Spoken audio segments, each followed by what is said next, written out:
Hablemos de La rebelión en la granja de George Orwell. Y antes que nada, quiero mencionarles que este libro lo leí a petición de mi esposo.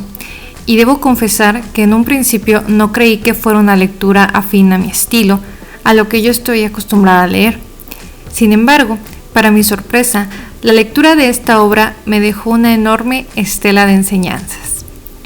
Para adentrarnos un poco en el contexto de esta historia, es necesario señalar que su autor, el escritor y periodista británico George Orwell, inspiró atinadamente su historia en el conjunto de eventos históricos de carácter político que tuvo lugar en Rusia a inicios del año 1900.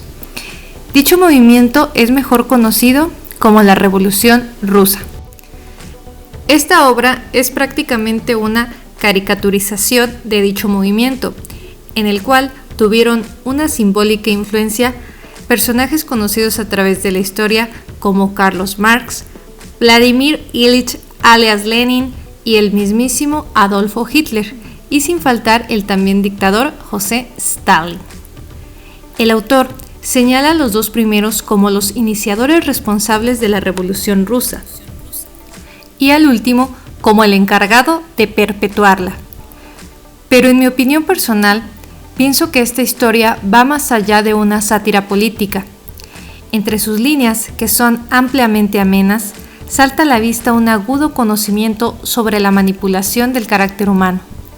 A través de esta historia, podemos observar diferentes tipos de personalidades y de perfiles psicológicos, y cómo es que existen diversas técnicas empleadas por falsos líderes que al ejecutarse tienen el poder de hundir a la mente humana. Artimañas como la mentira y la especulación juegan un papel muy importante para que tengan lugar este tipo de fenómenos. Los animales de esta granja comienzan a regirse por una serie de mandamientos que con el tiempo suelen ser modificados de acuerdo a los intereses de su único líder, Napoleón. Dicha escena nos retrata aspectos que también suelen repetirse hasta nuestros días. Después de leer esta escena, para mí fue inevitable pensar en el efecto Mandela, que se trata de un fenómeno social que consiste en compartir recuerdos falsos o distorsionados de hechos que nunca ocurrieron o bien que tuvieron lugar de una forma diferente. Hechos que convencen a cualquiera que no tenga suficiente capacidad de discernimiento de cualquier realidad totalmente distorsionada. Pero a decir verdad, ¿quién hubiera considerado necesario el hecho de pulir una memoria prodigiosa, extremadamente aguda, cuando aún existe confianza en los que creemos que dirigen el mundo?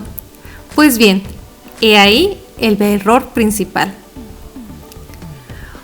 Otro de los personajes que más me volaron la cabeza fue el papel que juegan las ovejas. Este es un peligro potencial de cual se valen las, digámoslo así, cabecillas de cualquier movimiento u organización. Mientras que existan este tipo de personalidades sin discernimiento, las revoluciones a favor de los malos seguirán teniendo lugar a perpetuidad.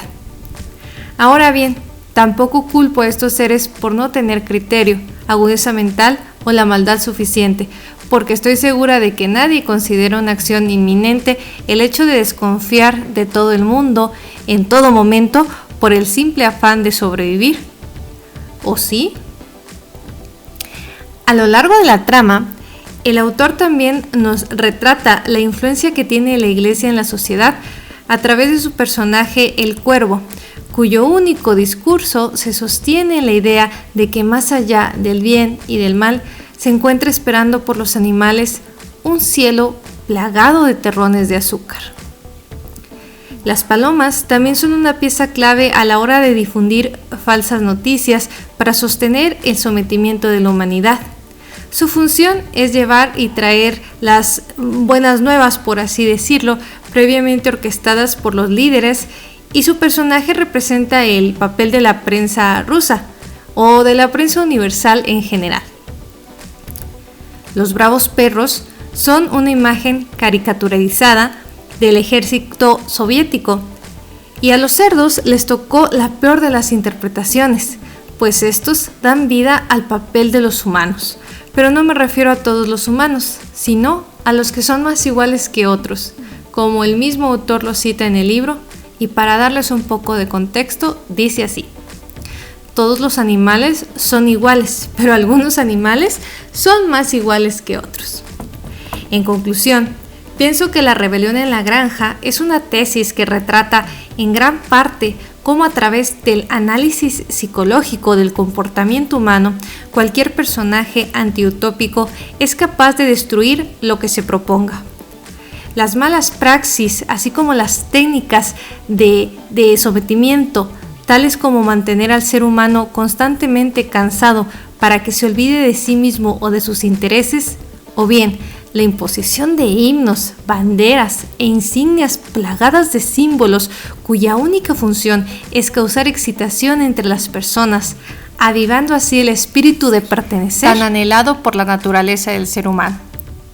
Alimentan en todo momento los intereses de quienes manejan el poder. La muerte de Boxer retrata la merma de la clase obrera, que como siempre somos los más afectados.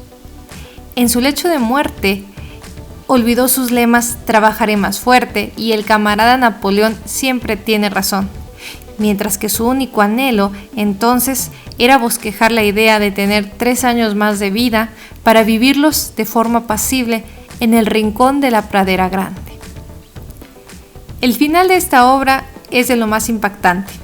El autor nos muestra una pelea en la cual destaca una semejanza entre el hombre y los animales, cuya comparación deja muy mal parada la sagacidad de los rapaces cerdos.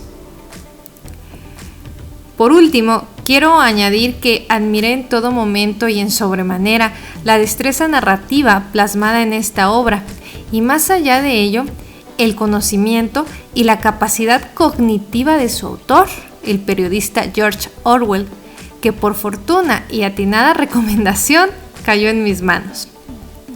En este podcast también le damos su lugar a la literatura británica. Pero ahora les toca a ustedes. Y no se olviden de seguir en mis redes sociales. Estamos en Instagram como Exlibris Secula Seculorum. Y recuerden que pueden escucharnos en Spotify, Apple Podcast, Amazon Music o en cualquier plataforma de audio que sea de su preferencia. En YouTube también estamos con el nombre de Hablemos de Libros. Y sin más que añadir me despido, no sin antes recordarles que se den la oportunidad de leer La rebelión en la granja.